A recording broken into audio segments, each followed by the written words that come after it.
series. So why we've got people, you know, who, you know, from miles and miles away. It's funny, isn't it? It feels like you're here. Because we wanted this series, you know, what makes you a Buddhist? And to really explore the universality of Buddhism, that it goes beyond, you know, any sort of boundary of nationality or gender, class.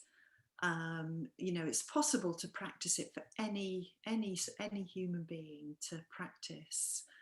You know, just to be able to work with their minds wherever they are in this world. So we really wanted to bring that out. We want to bring out the what's universal, what are we sharing with other Buddhist practitioners all over this world, and what are the differences, you know, what are the sort of cultural sort of differences that that might come out through that, the slightly different sort of shades or something of practice, or yeah, something like that.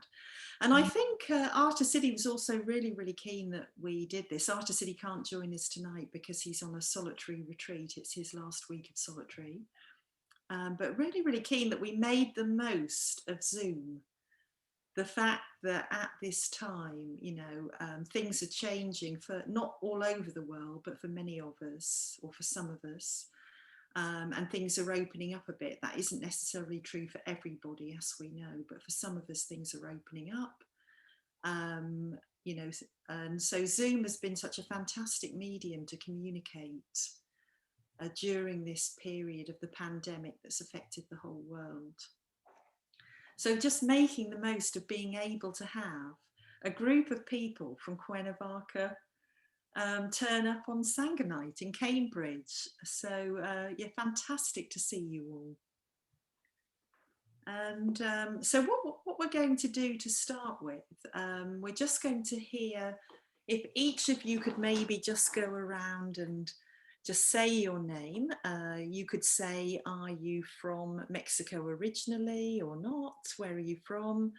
And how long have you been practicing as a Buddhist in Triratna and at Cuernavaca? And then after that, Saddhajyoti is going to say a bit about Cuernavaca. And just to, you know, there may be people here at Sangha Night who have been, I don't know, but Saddhajyoti is going to bring it into life for us. Okay, can we start with you, Saddhajyoti, and then perhaps you can nominate one of your team. Sure, thank you very much. Can you hear me?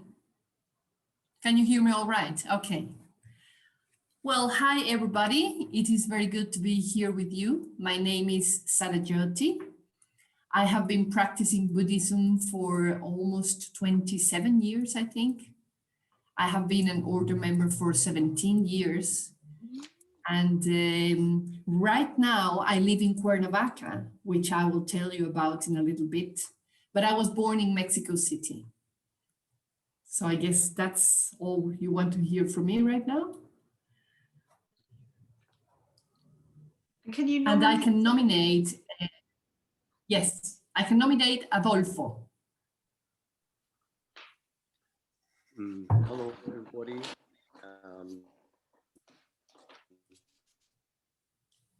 The invitation, very excited to be in Cambridge right now.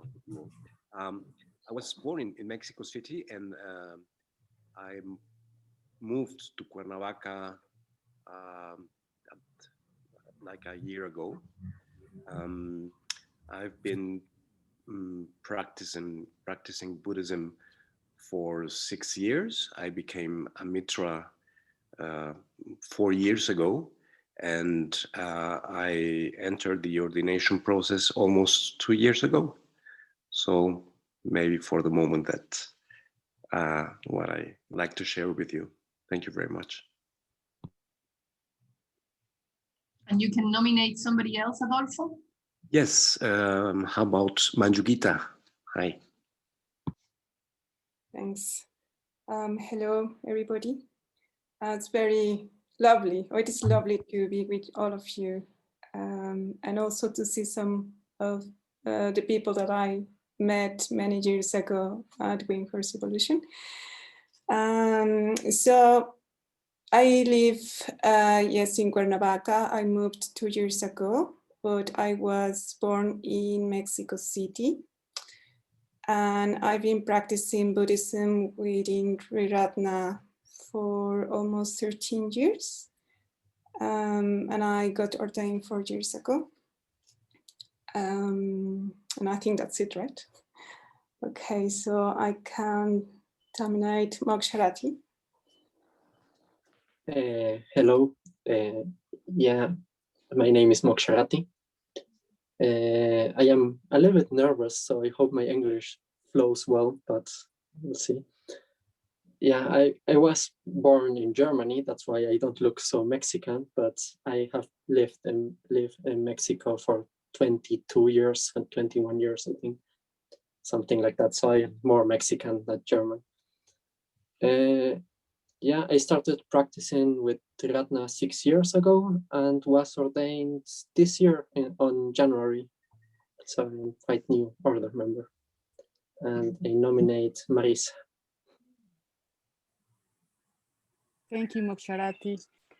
Good afternoon here in Mexico and good evening in Cambridge. It's nice to be with you. I was born in Mexico City, moved to Cuernavaca 22 years ago, and went for the first time to the Buddhist center here 4 years ago in 2018. Became a mitra in 2019 and just asked to enter the process, the ordination training process 2 months ago. So I'm really new. And now I nominate Claudio. Thank you, Marisa. Good night to everyone. It's very good to be here. My name is Claudio. I'm 23 years old. I was born in Mexico City, but I have been living in Cuernavaca since I was 2 years old, so practically my whole life. I've been practicing in Triratna for about 2.5 years. Became a mitra in 2019. And I'm also in the training for ordination. I entered the ordination process for about 1.5 years, something like that. Thank you. Okay, well, that's lovely to hear from you. And then now we're going to hear from Saddhajyoti, just talking about the wider Cuernavaca situation, and possibly we'll see some photos. Okay, thank you. Thank you very much, Triratna. Yes, well, Cuernavaca. Cuernavaca is located about 70 kilometers south of Mexico City. I don't know if you can picture a map of Mexico, which is just south of the US border. Mexico City is more or less in the center, more to the south really. And then just 70 kilometers south of Mexico City, there's Cuernavaca. It's a more or less small city. It is the capital city of the state of Morelos. And it has a very nice nickname, Cuernavaca. It is called the City of Eternal Spring. And it really honors its name because it is eternal spring. I mean, the weather, the climate is fantastic. Most of the time is very warm and sunny. It's kind of tropical. So you get to see these palm trees all around, and the city itself is not particularly pretty, but you know, the location is very nice. So here in the north of the Cuernavaca city, we founded the Cuernavaca Buddhist Center 7 years ago. It's a newish center then. I don't know if you know a little bit about the history of Triratna in Mexico, but Triratna arrived in Mexico about 25 years ago, and it started a huge Sangha that is in Mexico City. But at some point, some 7 years ago, myself and other order members, Nagapriya and Akashavajri, decided that we needed to start a new situation in which we could diversify Triratna in Mexico. So we came to Cuernavaca and we started this new center 7 years ago. And it has grown very beautifully. You know, in just 7 years, we have about 30 35 mitras from different ages, different backgrounds. What is amazing is that about 15 of those 35 mitras are in the ordination process right now.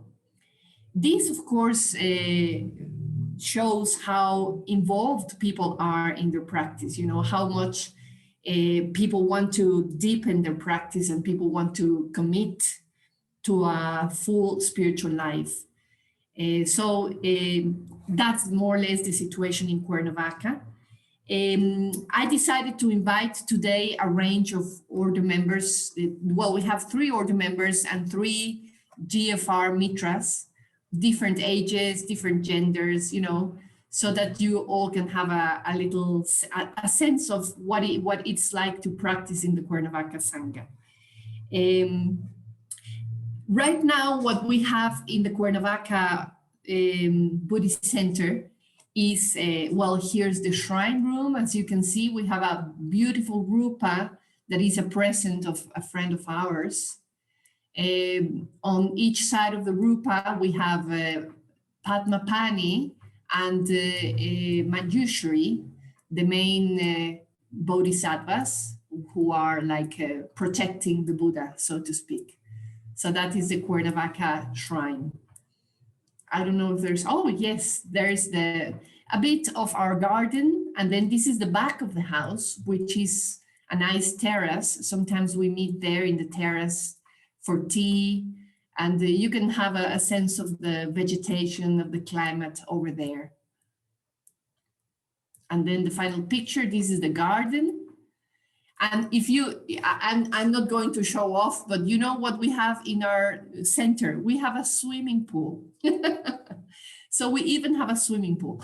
Of course, the center is not ours. It is a house that we are renting. We are hoping that eventually we're going to have our own premises. We have already bought a piece of land in which we are going to build a new center that is going to be ours. But for the moment, this is the space that we are renting. And I think I'll leave it there to make room for the interviews that Saddhajyoti is going to lead. No, thank you so much, Saddhajyoti. And it was great to see the photographs as well, and to hear about the swimming pool. I'm sure there were lots of people a lot of people wanting to come over and see you and share that swimming pool. But yeah, no, really lovely, and just delightful having that sort of sense of how well, you know, how Cuernavaca's really thriving. You know, 7 years ago, it sounds really marvelous. And you know, it's great that you've got this, you know, you've got this mix tonight, like you say, of order members, people in the ordination process, and just a mix of ages and everything. So really delightful. So thank you. So hopefully tonight we can sort of it can almost be like we're all sitting together in a room. You know, if we can sort of imagine that, if we're all together. And, you know, and we're chatting about Buddhism. And so my first question, just to kick us off really, is, you know, what's different for you now? What do you do now as a practicing Buddhist, as somebody in Triratna, that you didn't do before? You know, what's different in your life? What's the main thing, the differences? Would anyone like to answer that or start us off?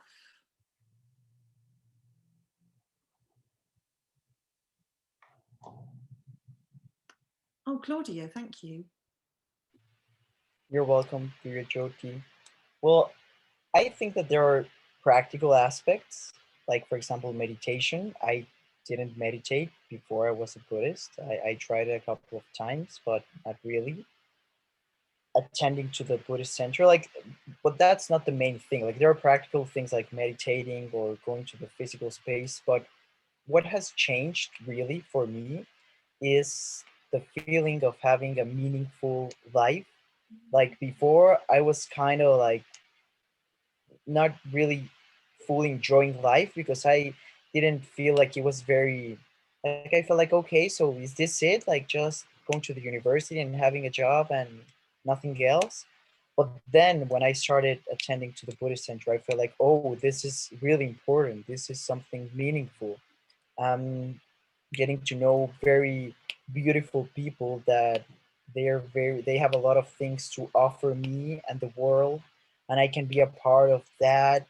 And so the feeling of being a part of something bigger than myself and having a very fulfilling and enjoyable life, that's something that changed for me.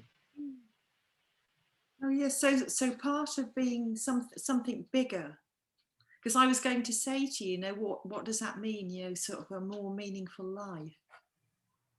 And yeah, so this part of being something bigger. What about others? Does this sort of resonate? What Claudio's saying about this. What the main sort of difference or between before and now, what it means to you. Adolfo? Yes, thank you. Well, I think that in a very personal level, I guess that practicing changed me in the sense that I could understand my own life in a different perspective, basically in a way that all my false refuge would point out in aspects I would never before like allow myself to consider. I was someone who crossed the doorstep of the Buddhist center with my head down, not very optimistic, not very. I think I was a little depressed, and it was a little painful, but it was maybe the beginning of a gradual transformation in the direction, I hope, of a little more awareness, a little more serenity, and perhaps a little more gratitude and kindness. And also, as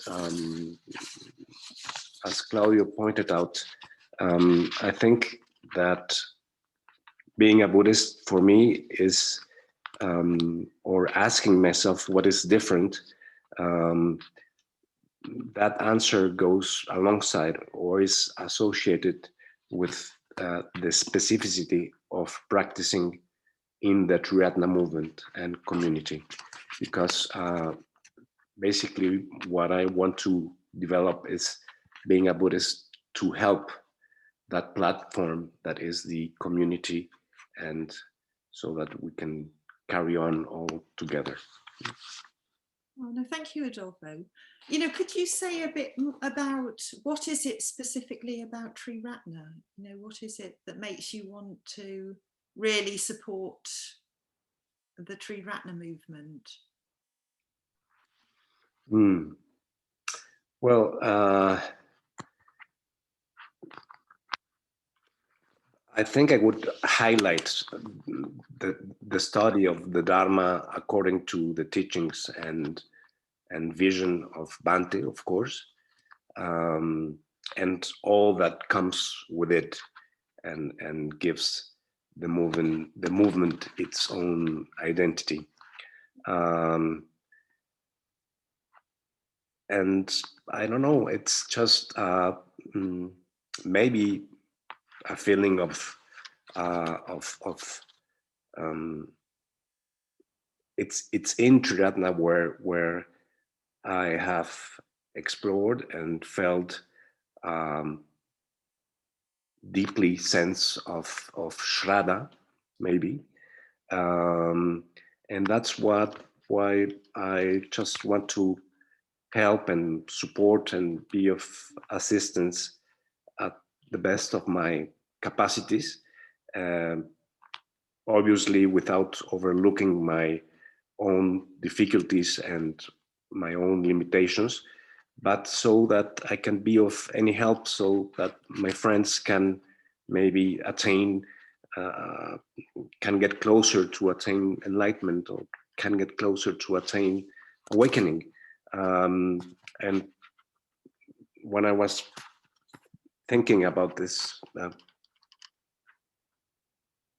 answer, I was hoping that it wouldn't sound too arrogant or big-headed, because I only really see myself saying this as the assistant of the assistant of the assistant of this beautiful order, which as a whole is inspired by the Bodhisattva ideal. So I'm just want to be there to help in every way I can. Oh, thank you very much, Adolfo. It's very, very moving, very, very moving. Yes. Thank you. Yeah. Anybody else on this particular question? Would you? Saddhajyoti? Yes, I wanted to say a bit more around the Triratna thing. Why Triratna? Why I have chosen Triratna as my context for practice, no? And in my case, something that I have found very inspiring has been the emphasis on Sangha, the emphasis on spiritual community, no? I think this is something that other Buddhist Sanghas don't have, no? And for us, it's such a jewel, you know, such a jewel that you can kind of have this sense of being collaborating into a kind of a larger project of sharing the Dharma with the world alongside other people that are trying to do the same, no? So for me, the emphasis on Sangha is something that I really value. And also, as Adolfo said, no, the wisdom of Bhante and his presence and his kindness, it is something that as soon as I discovered it many years ago, I just gave myself to it. You know, I just didn't hesitate. I went for it because it really touched my heart, the way Bhante communicates the Dharma. Do you know what it was in that communication? Can you say any more about that, about what happened? You know, for me, it was like the language. The language, it felt very much close to my heart. Because even today, if I read Buddhism from other teachers, from Tibetan teachers, or even Theravada teachers, yes, of course, I can recognize the teachings there, but the way that Bhante speaks the Dharma, it's much more, it feels much more I feel much more at home with it, no? It feels familiar, it feels like he's talking about me, no? He's not talking about this kind of distant ideal that I don't know where it is. It is close to home. It feels close to my heart. Thank you, Saddhajyoti. And thank you as well for just really bringing out that Sangha jewel. And it looks like Marissa would like to say something. Yes, thank you. Answering this last question, I also think that the fact that it is unified, it's what makes it possible for a person like me, for instance, being a woman, to be able to receive ordination someday, to have that aspiration. But also, as Saddhajyoti was saying, the fact that it is ecumenical, I don't know if I pronounce it well, ecumenical, and the fact that it is the emphasis on going to refuge, that it goes to the main things and themes of being a Buddhist, of Buddhism, without the other cultural and manifestations that take place in different places, you know, which I don't know if I would identify with. And it's not that I comprehend everything, but as Saddhajyoti was saying, the language that Bhante uses is clear as well as very, very deep. And since he writes also poetry, the other emphasis on the arts is also a good thing. Everything is like poetry. It tells you more than words tell you. It inspires you, something like that. No, thank you very, very Thank much, you. Marissa. So there's something about this emphasis on the going for refuge that feels very important. Can you say a little bit more about that? You know, is there what you mean by that going for refuge? Yes, it's with not being theoretical, but in everyday life,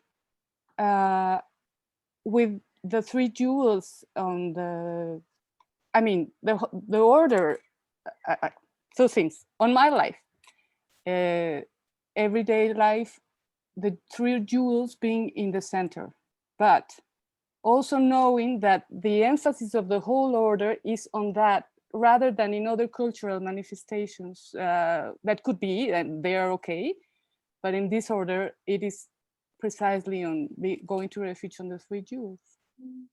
And it sounds like, because one of the things you were saying was about being a woman as well, being so that doesn't, it's you can be a woman and you can still have the going for the jewels right at your heart of your being or something.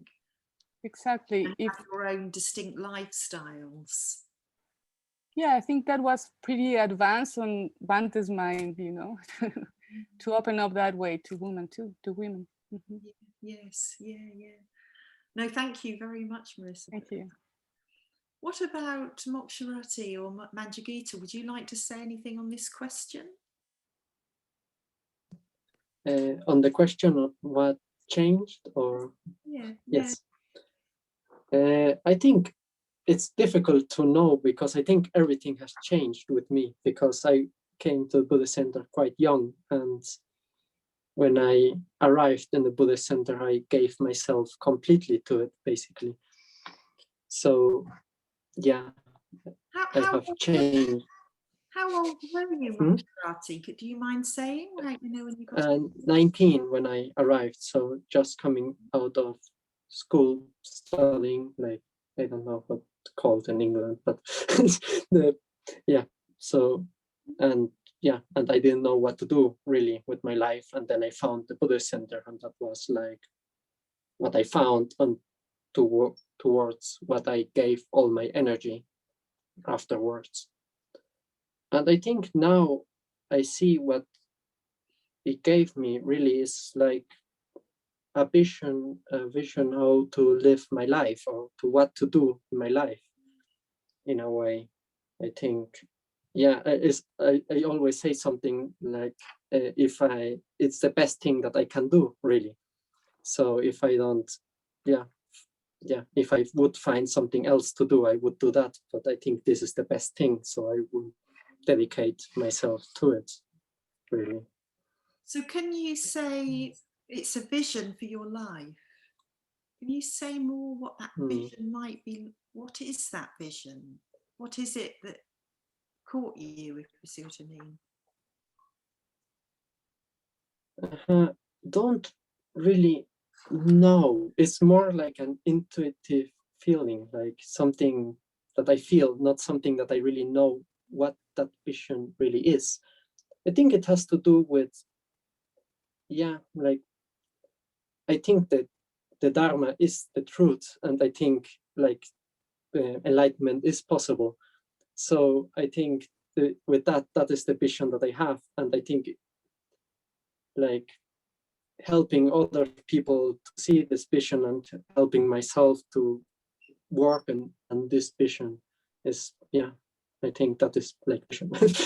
Don't really know how to explain it, but I think. Yeah, no, you're explaining really well. So there's something about you heard the truth, or you felt, you just intuitively knew this was the truth, and then you're putting all your energy into it. What does it mean? What does it mean to put all your energy into it? does that mean? I think for myself, at least, is really trying to, like, yeah, do everything what I can for this vision, you know, like orientating my whole life to it. Like, and in this moment is like helping the Buddhist center in Cuernavaca with the needs that are there, but I don't know what we will do in the future, but like, yeah, directing it towards it. Yeah. Yeah, so at the moment it's supporting Cuernavaca Yeah. to thrive and grow. Yeah, that it grows a big center. Yeah. Oh yeah, no, fantastic. That's great. Thank you, Mokshwarati. May I say, Viryajyoti, may I say that Mokshwarati is the assistant of the manager at the Cuernavaca Buddhist Center at the moment. So since he was ordained last January, he joined the team of the Cuernavaca Buddhist Center, and he's working very actively and giving all his energy to the center in a very generous way. Oh, fantastic. That's really good to hear. Really good. And so what about Manjagita? Yes, I was thinking about the question, and I think many things have changed in my life.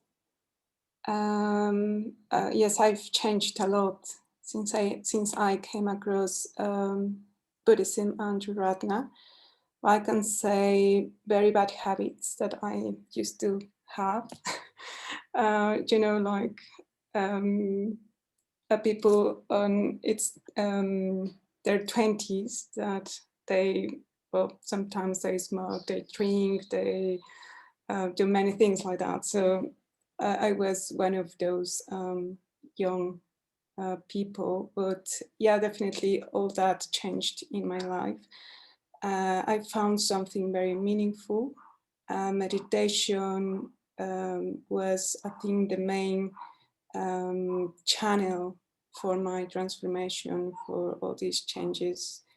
I was able to sit, to be with me, to realize that I didn't need to run behind many things that society says you need to have, you need to run behind them to be happy. So I started to realize that meditation made me very happy. I was calm. So yes, I think that was one of the main points. So a big change. So meditation, and well, nowadays I meditate every day. I think meditation is as important as my main meals in the day. So I cannot just not meditate. I really like it. I realize that my mind becomes steady. It becomes clear, and it helps me to be aware the rest of my day, and not to engage myself with some mental states that are not skillful. Also, what it has changed is that now I have many friends, real friends, and I love it. I love spending time with all of them.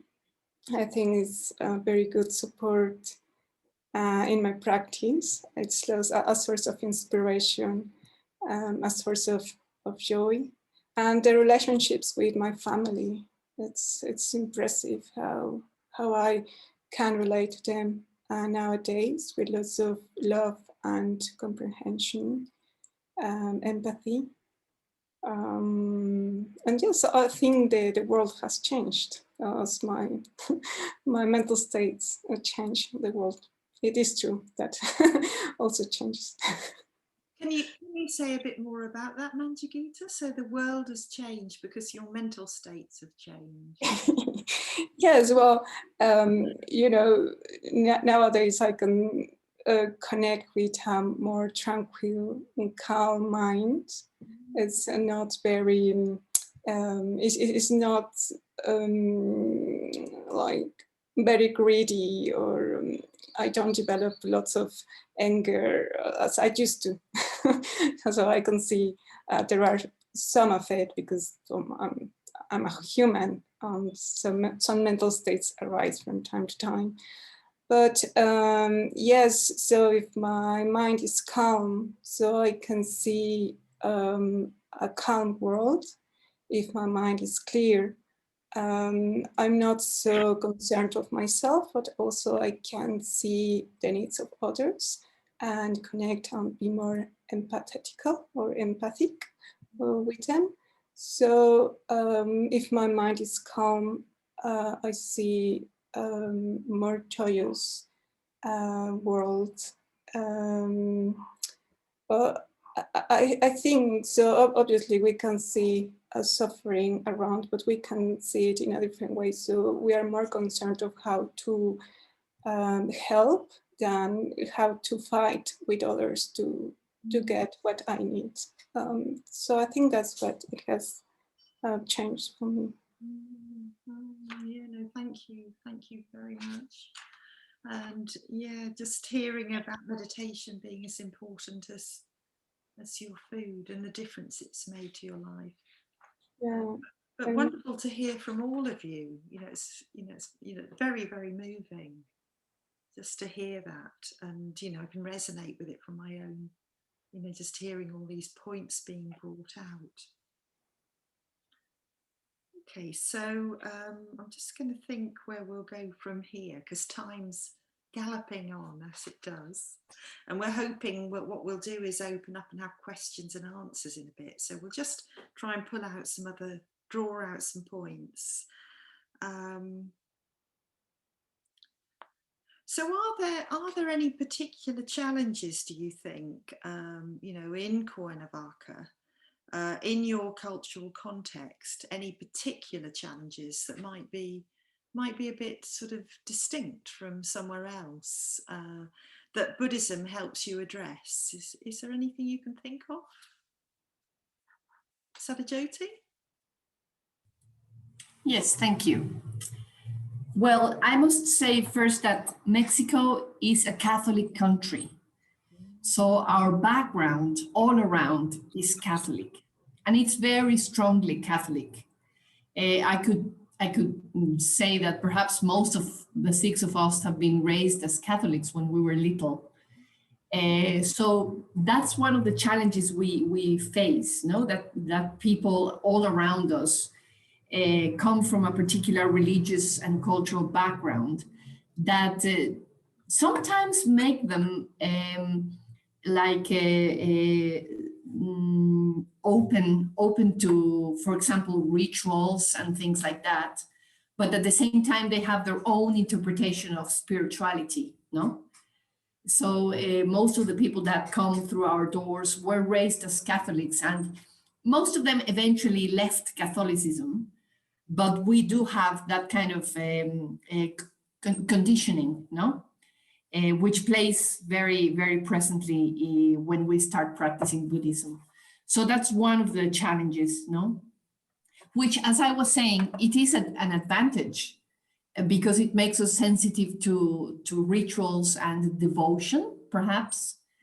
But at the same time, it is a disadvantage because it kind of,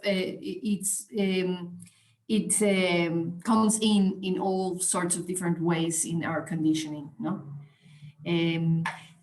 Another thing that is a big challenge is that our culture, especially in the past 30 years, Mexico has become a very violent place. There is a lot of drug dealing, there is a lot of crime, there is a lot of corruption. So it is something quite present in the air, no? And in particular in Cuernavaca, I can say Cuernavaca has suffered a lot from violence in the past decade, perhaps couple of decades. So to be surrounded to be surrounded with that kind of atmosphere is it is in the air. It is quite present.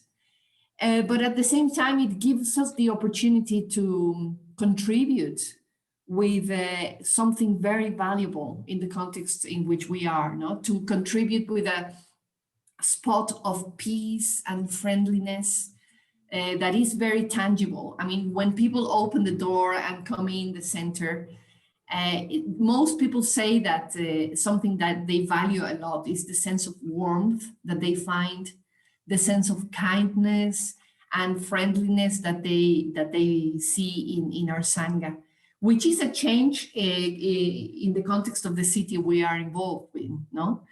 So that is something very important as well. And finally, perhaps what I can say is that Mexico has a wide range of social and cultural classes, no? And perhaps most of the people that approach the Buddhist center are more or less of the same social class, no? Most people are more or less well-educated, more or less middle upper class, no? Perhaps it's the part of the society that is more open to searching for different cultural and spiritual ways of approaching life, I could say, no? But yes, a challenge that we face is that how do we manage to make the Dharma more available to people from different social classes and from different cultural backgrounds within our own society, no? I guess this is something that all other Buddhist centers in Europe and in the UK also face, no? How do we diversify our society within the Sangha, no? Yes. But yes, in Mexico it is something very very marked, very very clear. So do you? I don't know. Yeah. So with these different sort of, you know, like you say about the Catholic conditioning, you know, and violence, and I can really hear this, you know, you can really give something, can't you? You know, this Exactly.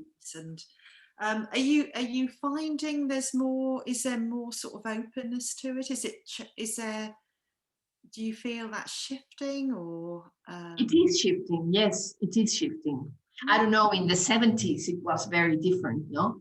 But now, you know, like 40 years, 50 years later, I think the people are becoming much more open-minded, no? Like the internet and the media has made so many things available to people that people have a broader mind in recent times, I think. I don't know what the others think about this.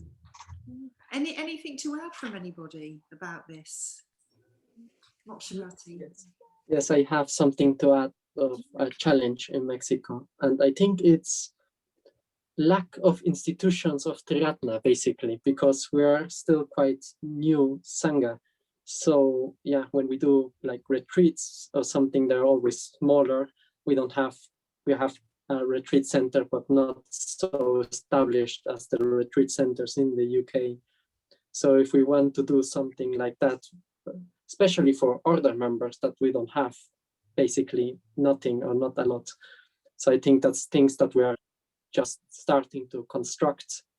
But yeah, there's things that I think it's a challenge in Mexico, lack of Triratna, basically. But I think that is something that with time will be better because we're growing quite quickly in Mexico, I think. So, yeah, and I suppose Cuernavaca is a real example of it, isn't it? That, you know, that coming into being, that you deciding to start something in Cuernavaca. Yeah, the importance of institutions. Well, I noticed, like, because Manjagita said earlier about Windhorse, didn't you? And Windhorse trading, which was a business for anybody who's at Sangha Night who doesn't know, it was a Buddhist business that just invited people from all over the world to come and work together. I don't know if you want to say anything about that, Manjagita, you know, about what that opportunity meant to you. Well, that opportunity meant to me, I think a lot.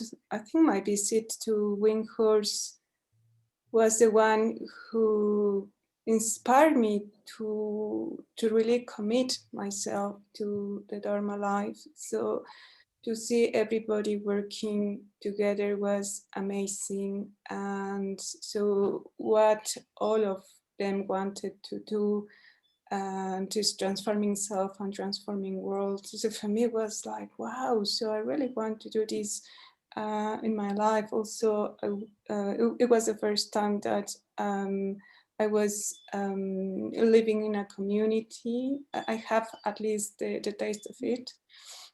So when I came back to Mexico, I thought, oh, I really would like to do something here. And actually, I did. So I helped to set up a second-hand shop in Mexico City. But nowadays, it's not running because of the COVID. So yes, it closed. But yeah, it was a very good opportunity to have experience of community, of right livelihood. But for me, it hasn't been like very easy to try to communicate what it is like here in Mexico. I think it's also because there are not resources in this sense. I consider there's not money. So it's not easy for people to leave their jobs and say, okay, I'm going to commit, I'm going to do this, let's set up a right livelihood business here in Mexico. So yes, I think mainly it's, yes, a lack of resources, maybe.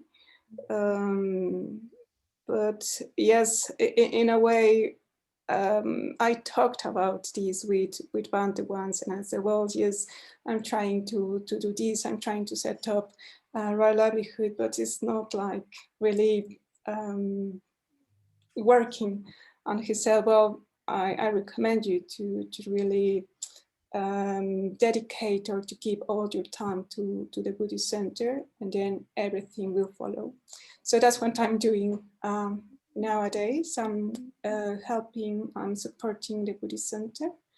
I'm giving all my energy to the center and to other projects, Triratna projects and work in community. I think it's very important because, you know, when you practice, when you live with others, when you work with others, it's a really source of vision and depth. So if we want to go further, we need to start creating more and more institutions. So I hope that so all of us, this team that is here today, are inspired to continue on to supporting the creation of new institutions. Thank you, Manjagita. Yeah, that's really bringing out the importance of having these institutions where we can come together and, like, say, communities, places where we can work together really quite intensely and deeply with each other and create more and more institutions to practice together. I think you're really bringing that out. Yes, yeah, no, thank you very much for that. And I thought it was interesting, like you say, about Bante. So for anyone who's not familiar with the term Bante, Bante is a term of respect for Sangha Night, who started this movement, started Triratna off many years ago in the 60s, you know, having lived in India. So his advice then to you, to Manjagita, was to really give everything to the Buddhist center, and that everything would come from that.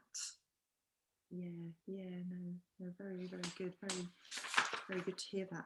I'm just aware that somebody's asking a question. I've got more questions I can ask you, but we'll just have a look and see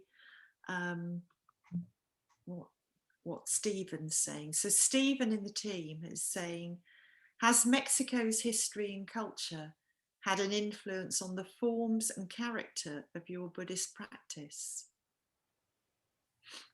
So that's Stephen's question. Would anybody because I was going to ask actually about Padmapani and Manjushri in your shrine room, but maybe that ties up. Would anyone be willing to have a go at answering that?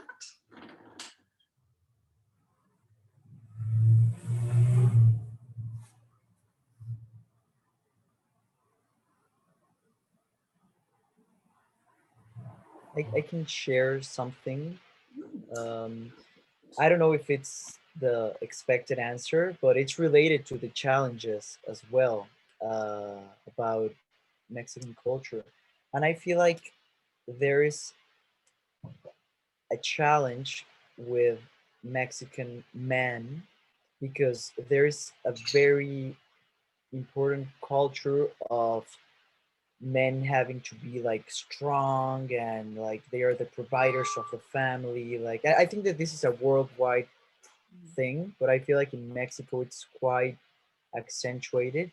And like the majority of mitras in Cuernavaca, I believe that they are women, and also the GFR mitras. So there's I have felt and I have seen that there's a challenge for men to be able to open up and to share their thoughts, their feelings, to be willing to have like meaningful conversations. Like the most common, like if men are going to get together to talk, like 99% of the time it's with alcohol as a mediator, and with sport or something like that. It's not very common to, for me it's hard sometimes to have like to be with other men and talk uh, openly and to have that same confidence.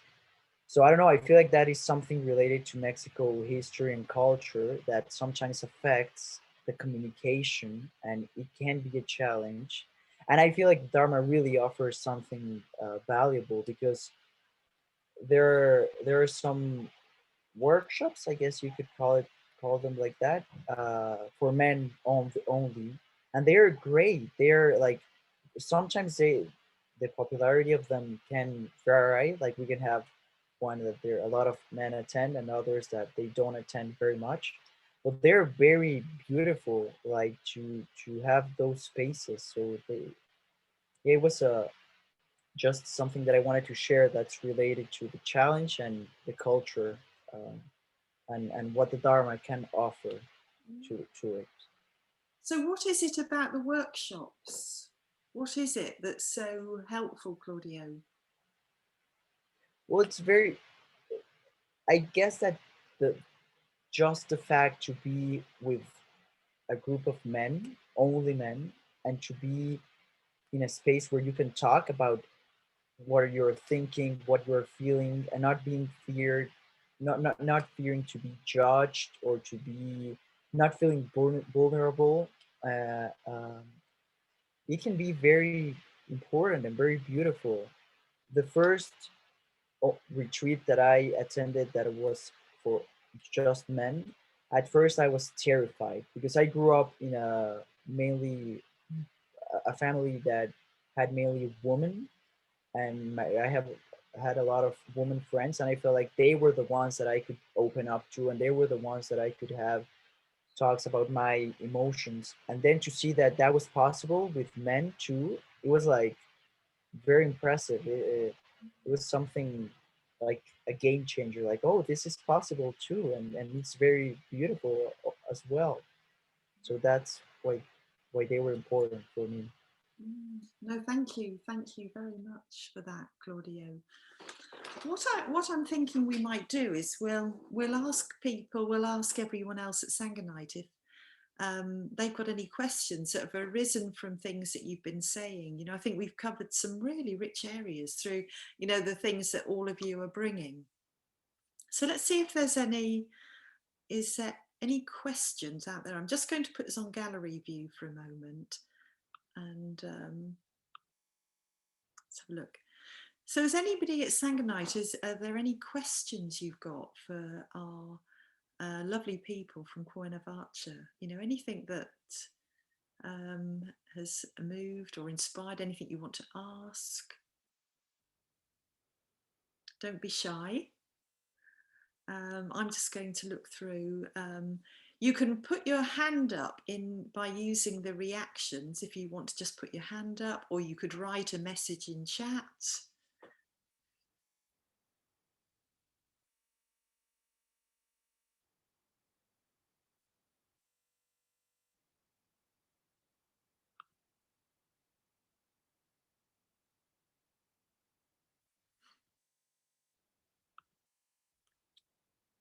Tom? Yeah, thank you. Thank you everybody for some lovely insights into a lot of similarities and some differences as well between the two regions. I'm fascinated by what you're saying, Claudio, about there being an opportunity, suddenly a safe space for men. And actually, there's a couple of us in here. We've just started a Mitra study group, a men's Mitra study group here, and a similar experience, but perhaps, hi Darren, but perhaps having, actually in our society, maybe we don't quite have such a masculine culture here, so perhaps it's a little bit less of a problem, but it's still there. I'd be really interested to hear from Adolfo. Actually, have you had the same experience, and is that changing over time in Mexico?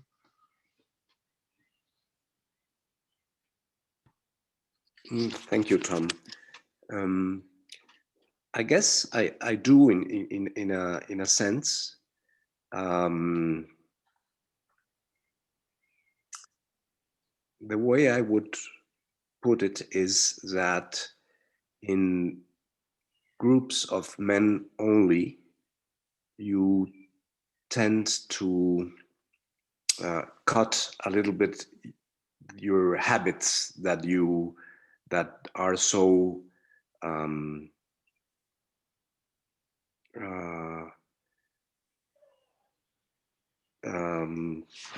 that you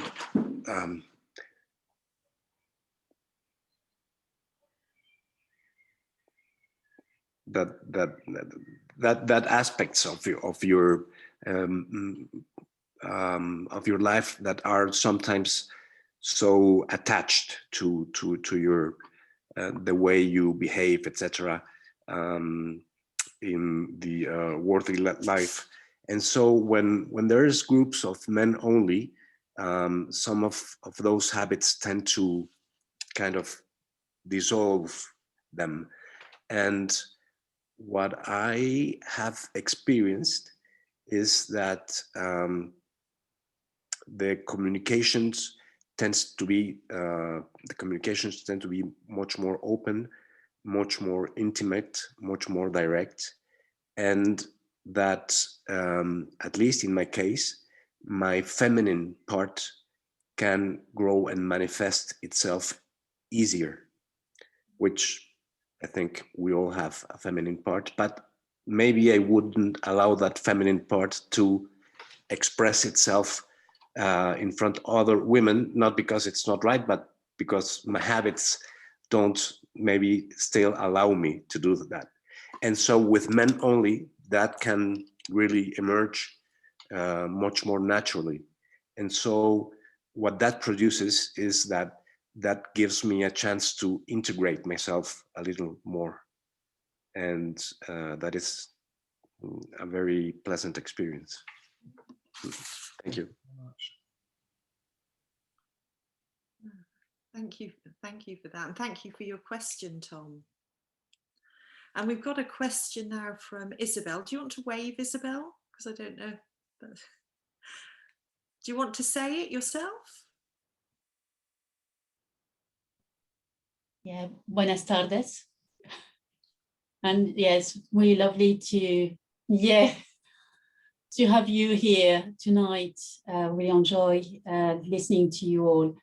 And I was kind of wondering how do you see your connection with the broader Sangha, not just only, the one in Mexico City, but also in other countries like Europe, UK or even other countries, and how do you keep this connection alive?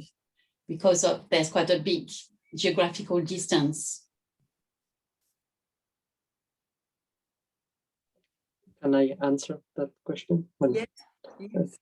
I think it's basically with people like visiting Mexico, like people of the borders. Sangha visiting Mexico makes a big difference in Mexico to connect with other countries, with, especially with the UK. Yeah, one of the founders of helping to found the Buddhist Center is Nagapriya, and he is from the UK, and he came to Mexico to open a new center when, yeah, in part.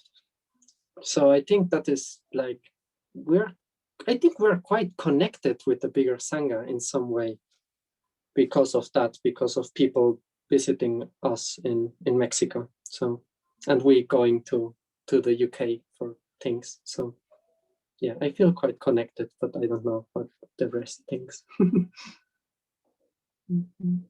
Marissa? Yes, thank you. Answering both questions, I've noticed, not that I know many centers, I only know the Cuernavaca Center, but I've noticed there's an effort to make it the way it is everywhere. Rituals, the way we communicate, the way we take Mitra courses and retreats and everything. And not, I mean, there's a margin that we can, where we can move.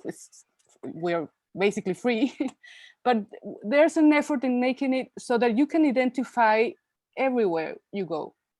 And that happens, answering the second question, now thanks to visitors, as Moksharati said, but also thanks to technology and what the last year forced us to do, and that discovered that there was a treasure there.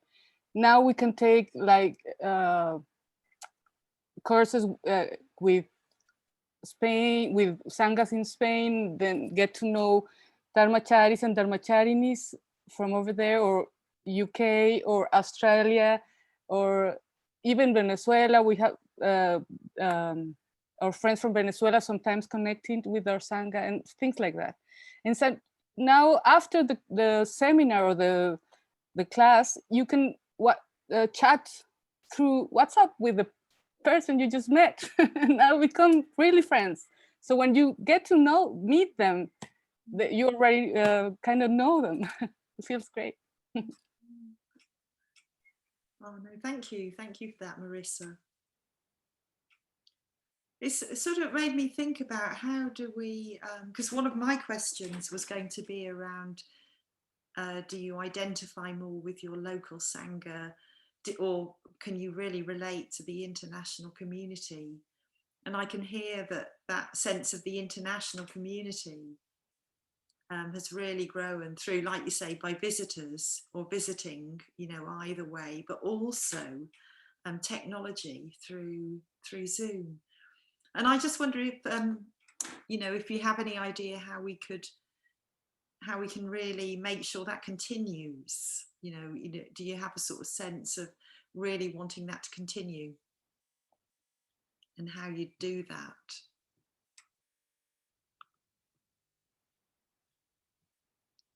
Claudio? Yeah, speaking on a very personal level, I find it very interesting how connections work. Like right now, we have a group that we meet every week with 3 Mexican GFR Mitras and 1 GFR Mitra from Brazil. So I have been in touch with Brazil indirectly, and I know that they're having pujas. I don't know if every month, like Brazil and Mexico, they're getting together and performing a puja, and also with Venezuela. So with the Latin American part, we're like starting to build, I feel like, a strong relationship, and I definitely feel like part of a broader Sangha, a worldwide Sangha, and that's something that I appreciate very much. Like I don't feel like I'm just part of the Cuernavaca Buddhist Center and that's it, but part of a big movement. And you know, what effect does it have to, if you feel part of a worldwide movement, you know, what effect does that have? Well, it's very beautiful because I feel like I'm so supported. Like I feel like I'm never going to be alone. Like I feel like I have a very vast number of friendships, even though I don't know them yet. But I know that they're going to be my friends, and I feel it's very interesting because it makes me feel connected and not isolated. Like not just like, oh, me and my problems, but wow, there are a lot of people, and no, independently of their nationalities or their age or their gender, they they feel just as I do, and so it's a very beautiful feeling of connection. Thank you very much, Claudia. I'm just aware we've got one more question. Let's see if we can squeeze that in. We've got a question from Johanna. Perhaps if Johanna wants to wave. And do you want to say your question, Johanna? Yeah, it was just in response to something Saddhajyoti had said about trying to bring a more diverse aspect into the Sangha there in Cuernavaca and Mexico. So I'm just wondering, have you any ideas or thoughts on how that might be able to, you know, what you could do to make that happen?